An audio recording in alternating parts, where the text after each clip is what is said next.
А вот что делать, если женщина храпит?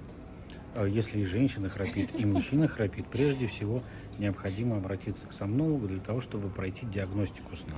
Потому что причин храпа может быть много, и храп не является самостоятельным заболеванием, а лишь является проявлением каких-то состояний, которые необходимо выявлять и уже корректировать их в последующем. У отоларинголога, у стоматолога, у сомнолога. Самое распространенное состояние, которое сопровождается храпом, это нарушение дыхания во сне.